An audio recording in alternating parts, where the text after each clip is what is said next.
but I guarantee that I will spark the brain that will change the world. And that's our job, is to spark somebody else watching us. Because I could say one thing. If I'm speaking my mind and saying how I truly feel, right, I might say one thing that connects the dots for somebody that might have been the right connection that was needed to, like, do something to change the world or something. You know what I mean? A little traffic, but we about to change some lines in Philly. Some youth, some teens. But my whole input on it is that Tupac said that he may not change the world, but he'll inspire the person that does. He'll spark the mind that does. And J. Cole piggybacked on it in an interview with Angie Martinez, saying that he believed that his artistry is going to connect the dots with someone that, too, will be able to change the world. So then I ask myself this all the time, that is what I'm doing, is it worth it? Me talking to the youth, sharing my story, having enough belief in my story that, you know what? Gene's quote, Gene's story, Gene's mission, Gene's character has inspired me to, you know what, get up, get out, and do something. And I ask myself that, is it worth it every single day, especially when I go through shit myself as an inspirational speaker, because people think that because I inspire people that I just wake up and I'm positive all the time. It's a fight to stay positive. The wealthiest place on earth is the cemetery, where the world's greatest talents, ideas, and abilities lay buried. See, potential is only energy standing still.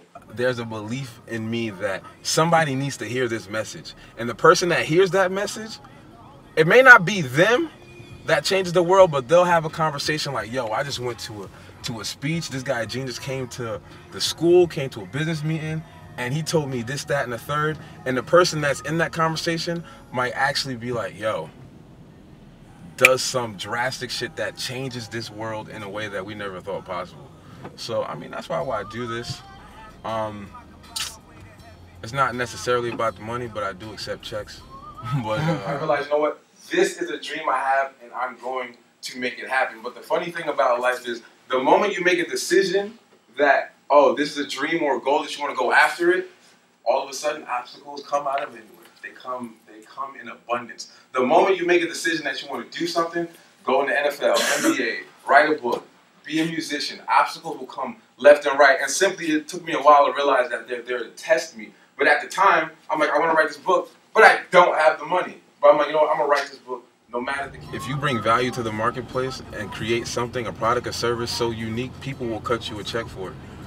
And one thing I ran into, I don't know where I seen it, but I've been living by this sentence for the past 2 weeks. And that's create a career out of your creativity. Find out what you love to do, create something so unique, and I'm telling you, people will pay for your services, people will pay for your product. People out here are getting viral off of Vines and getting money. So why can't you create something that the world has never seen before? Because there's something that you can do that no one can do the way that you do it. And once you realize what that is, I'm telling you, your life will never be the same. We might not be the ones, but let's not be selfish, and because we're not going to change the world, let's not talk about how we should change it. I don't know how to change it, but I know if I keep talking about how dirty it is out here, somebody's going to clean it up.